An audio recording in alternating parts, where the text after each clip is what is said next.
Hi, I want to share about something that I did a few weeks ago. It took a lot of courage to submit my story to a very public website.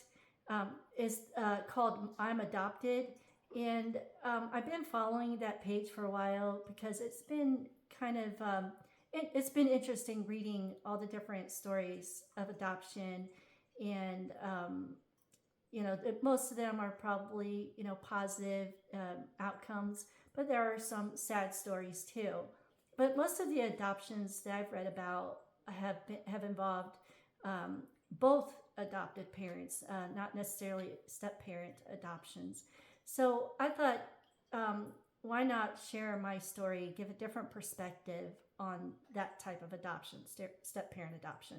So I wrote my story and submitted it to the I'm Adopted page. And I got an email that they were going to publish it on not only their website, but on Facebook and Instagram.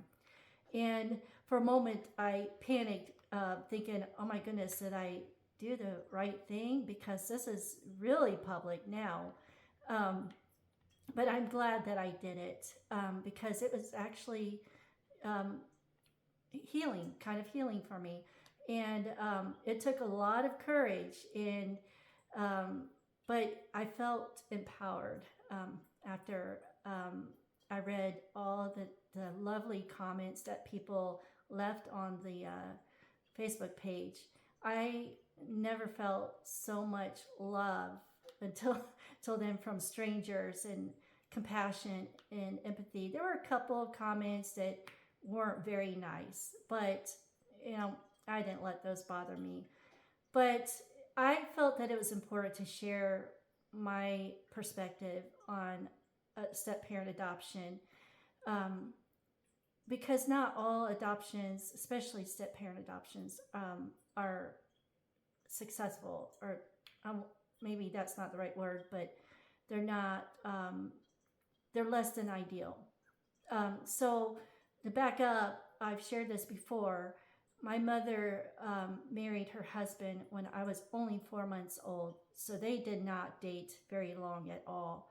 And so they got married in June, and the following year in April is when he officially adopted me. And then a few months after that, they had their son together.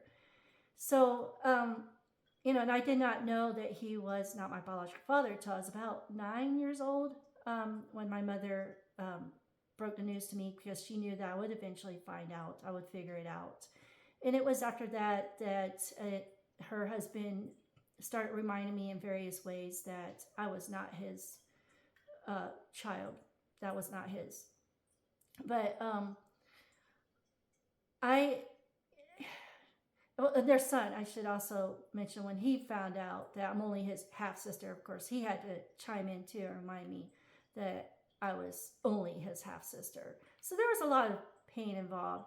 But I also grew up in a very volatile environment, very abusive. And I carried the burden and shame of feeling like most of the problems were my fault because, after all, my mother had me before they got married. And I'll never understand why he adopted me if he wasn't going to love me as his very own. I think maybe one reason he adopted me is to um, get rid of the stigma of marrying a single mother. So to give me the same name, same last name, he had to adopt me. So I'll never know the real story. Um, but I do know that there is no biological father listed on my original birth certificate, which I have not seen yet. I am in the process of getting that. But I did finally get closure, though, 3.5 years ago when I found my biological father through ancestry, and got closure when my kids and I met him that year, December 2022, the week before Christmas, which was probably one of the best Christmas presents I ever received in my life. And unfortunately, though, he did pass away last year on my birthday, but I'm very thankful for that closure. But anyway, I shared my story to just give a different perspective and kind of a um, understanding, I guess, uh, for others who want to understand better step parent adoption. And but anyway, I'm going to attach that link to this video, and I'm going to attach the article. So take your time, read it if you'd like, and leave a comment if you'd like. But yeah, so that is the reason why I share my story, because I know I am not alone, and I want others to know that they are not alone that have been in similar situations, because it does feel lonely to be in that situation. You feel like you're the only one. And I know I'm not the only one. But anyway, thank you for listening and thank you for reading.